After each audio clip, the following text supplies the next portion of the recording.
Produção textual na educação escolar.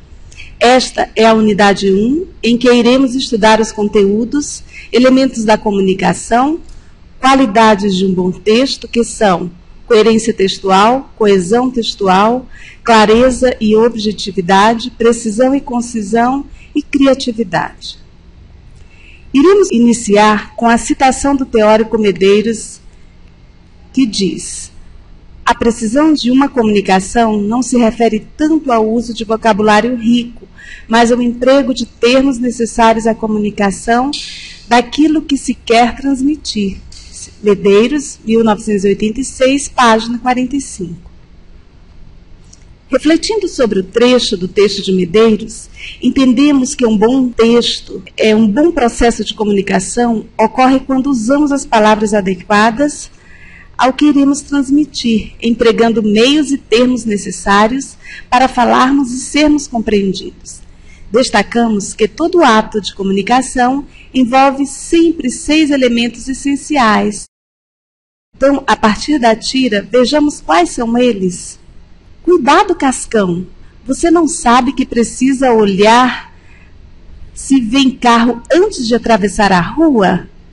Então, nessa pequena tirinha, temos aí como emissor Cebolinha, que é o primeiro elemento da comunicação, o segundo elemento receptor, que temos o Cascão, a mensagem: cuidado, Cascão, você não sabe que precisa olhar se vem carro antes de atravessar a rua?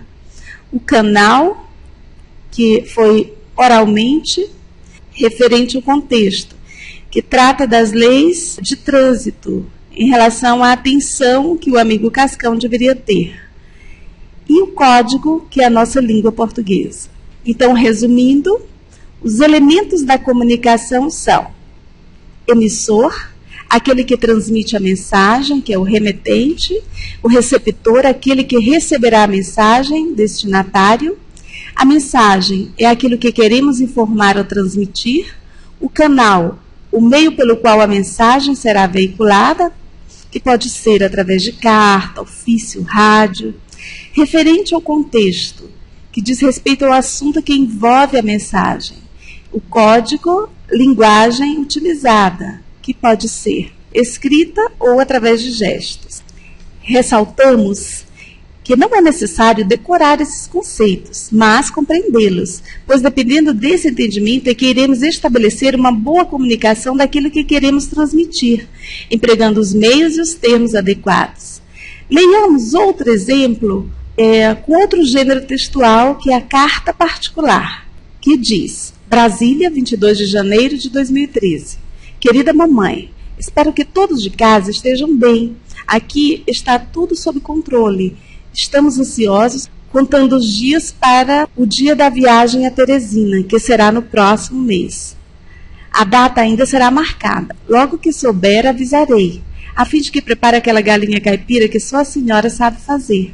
Diga ao Vitor que eu estou levando o presente que ele pediu. Um grande abraço, sua filha Amandinha.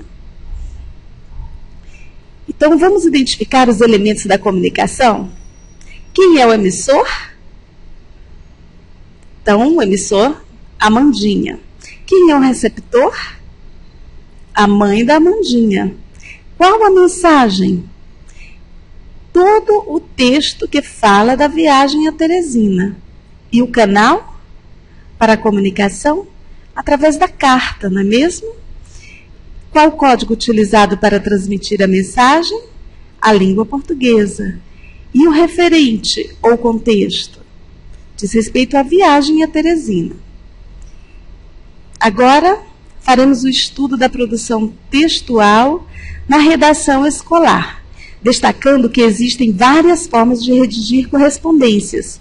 Cada uma possui as suas características próprias, mas antes de iniciarmos profundamente as características dessa redação escolar, destacaremos características comuns aos textos que iremos estudar. Vejamos, qualidades de um bom texto. Primeira delas, a coerência textual, que é o resultado de um processo de construção do sentido feito pelos interlocutores numa situação de interação. Exemplificando, A família deve representar o esteio da sociedade. Nesse ambiente amigo, os filhos precisam encontrar pais conscientes, abertos ao diálogo. Agindo assim, eles estarão formando cidadãos íntegros e bem ajustados à realidade. Se não houver união familiar, o mundo se tornará um lugar cheio de violência e conflitos. Nesse caso, só restará aos pais controlar com severidade os filhos, impondo sua autoridade sem reservas, a fim de evitar problemas mais graves. Então, atenção para o texto. Precisamos ter muito cuidado para sermos coerentes nas mensagens que emitimos. No exemplo que acabamos de ler, verificamos que o autor utilizou elementos de coesão, ou seja, utilizou conectivos responsáveis pela ligação entre as orações, mas não houve coerência no texto, pois o autor se contradisse. Primeiro, defende o diálogo entre pais e filhos para a diminuição da violência no mundo. Depois, termina o texto com o discurso de imposição de autoridade dos pais a partir da violência e sem reservas. Então, isso é inadmissível num texto. A incoerência, né? Então, devemos prezar pela coerência textual. Vejamos um outro exemplo. Cidadezinha qualquer, que diz: casas entre bananeiras, mulheres entre laranjeiras, pomar, amor, cantar. Um homem vai devagar, um cachorro vai devagar, um burro vai devagar, devagar as janelas olham. Eita vida besta, meu Deus! Então, eis um lindo poema de Carlos Drummond de Andrade. E aí nós nos perguntamos, esse texto é coerente? Parece mais um amontoado de frases, de versos, mas analisemos bem. O texto possui unidade de sentido, sim, apesar de parecer esse amontoado de frases, pois o autor faz uma descrição poética de uma cidadezinha pacata, possuindo um enfoque depreciativo. Eita vida besta, meu Deus! É um texto coerente, apesar de não apresentar elementos coesivos. Já o texto anterior possui elementos coesivos, unindo períodos, mas não possui coerência. Então, estamos falando de elementos coesivos, que é mais um elemento responsável aí por um texto de qualidade. Agora, daremos início ao estudo de mais uma qualidade para escrevermos um bom texto. Coesão textual. O que são? São as relações de sentido que ocorrem no interior do texto que ligam uma sentença a outra, através dos conectivos, que podem ser preposições, conjunções, pronome, artigos. Exemplo: o índice de mortalidade infantil vem diminuindo a cada dia. Isso se deve à qualidade de vida que melhorou nos grandes centros urbanos. Além do mais, é preciso reconhecer que os programas sociais criados pelo governo, embora falhos, contribuíram para a formação dessa realidade. Vejamos. Podemos fazer uso das preposições, dos pronomes, das locuções. No pequeno exemplo em análise, temos uma afirmação: o índice de mortalidade infantil vem diminuindo a cada dia, seguida de uma oração em que está intimamente ligada à primeira pelo pronome demonstrativo isso, e em seguida de uma terceira oração ligada à segunda pela locução prepositiva além do mais. Acrescentando mais informações, concluindo, foi utilizado o pronome dessa, evitando a repetição da primeira oração dita anteriormente. Dessa forma, os conectivos são os responsáveis pela coesão do texto. Nesse mesmo texto, podemos perceber que há coerência entre as orações. Não houve contradições, uma oração foi ligada à outra, seguindo uma sequência lógica. O exemplo dado é um texto com coesão e coerência. Vamos recordar agora alguns elementos de coesão. Preposições podem ser a, de, para, com, até, sobre, sob e outras. Artigos podem ser o, os, a, as, uma, uns, umas. Também temos os pronomes, que podem ser pessoais, eu, tu, ele, etc. Os possessivos, meu, minha, teu, seu, etc. Os de tratamento, você, senhor, senhora, vossa eminência, etc. Os demonstrativos, este, esta, esse, essa, etc. Os relativos, que, qual, cujo e demais. Também temos as conjunções, que podem ser coordenativas, como, por exemplo, e, ou, mas, porém, senão, e também as subordinativas, que, se, portanto, porque, entre outras. É importante fazer o estudo dos elementos de coesão em uma boa gramática, certo? Ainda sobre as características de um bom texto, veremos outras qualidades essenciais que são clareza e objetividade, que consiste na expressão da ideia de forma que possa ser rapidamente compreendida. Assim, o excesso de informações transcrito em um período longo e utilizando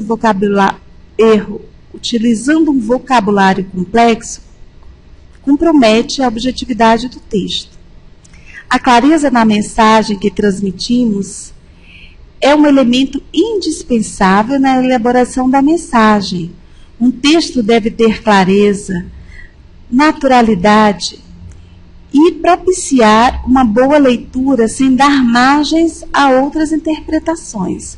Muitas vezes, o que é claro para quem escreve, o emissor, pode não ser compreensível para quem recebe, o receptor. Redigindo com clareza e objetividade, que são qualidades básicas de um bom texto, você tornará sua mensagem facilmente compreensível. A clareza diz respeito a expressar a mensagem de forma que possa ser rapidamente compreendida pelo leitor. A importância da clareza decorre da finalidade maior da linguagem, que é permitir ao receptor a compreensão. Leremos agora um exemplo que trata sobre clareza e objetividade.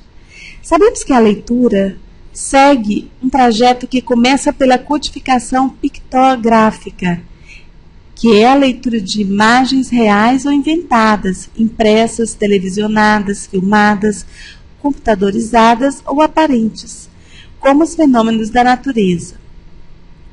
Passa pela decodificação ideográfica, quando os símbolos são invenções e criações individuais ou de pequenos grupos, carregados de ideias, e a leitura significativa, em que as ideias e símbolos espontâneos são constituídos pelos signos pertencentes à língua materna de um povo. Então, nesse caso, percebemos aqui que é um texto que não é muito claro. É um texto que traz palavras que não fazem parte do nosso vocabulário comum e, devido a essas características, o texto não fica nem claro, nem objetivo. Então, é bom optar por textos simples, com uma linguagem, não diria uma linguagem pobre, mas uma linguagem simples e de fácil compreensão. Mais uma característica importante a ser abordada é a precisão e concisão, que consiste na capacidade de escrever empregando o mínimo de palavras possíveis, evitando, primeiro, o uso excessivo de pronomes pessoais, como eu, nós, também de conjunções, evitando as repetições de palavras e de expressões desnecessariamente.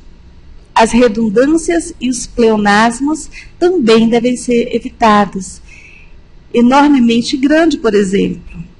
Entrar para dentro, subir para cima. Então, são termos, né, que devemos abolir dos nossos textos. Mais uma característica diz respeito à criatividade. Veja, no mundo onde todos têm que ser criativos, o nosso texto não poderia ser diferente. O texto criativo é aquele que evita expressões muito desgastadas, com início e fim sempre da mesma forma, usando repetições desnecessárias. Deve-se reinventar maneiras e descobrir novas alternativas para se transmitir uma mensagem. Vamos dar aqui um exemplo de falta de criatividade que está aí por toda parte nos textos oficiais. Venho, por meio desta, solicitar a vossa senhoria. Imagina só quantas cartas dessas vocês já leram durante aí a vida profissional de vocês. Então, hoje, tudo tem que ser muito simples, muito econômico, porque nós precisamos de tempo. O mundo todo corre, o mundo todo tem pressa. Então, vejamos como essa frase enorme pode ser facilmente reduzida. Usa-se atualmente, solicitamos a vossa senhoria. Certo? Olha a diferença. Então, vamos ver algumas expressões que também estão em desuso, né? Falta de criatividade aos montes. Venho pela presente carta, venho por meio desta, em face do exposto, diante do exposto, sem mais para o momento, sendo que nos cumpre comunicar, aproveitamos o ensejo, reiteramos nosso apreço, renovamos os nossos votos. Então, caros alunos, esqueçam essas expressões, porque elas tiram toda a espontaneidade e a criatividade do texto, deixando o texto totalmente com cara de mofo, texto com expressões bem antigas e em desuso.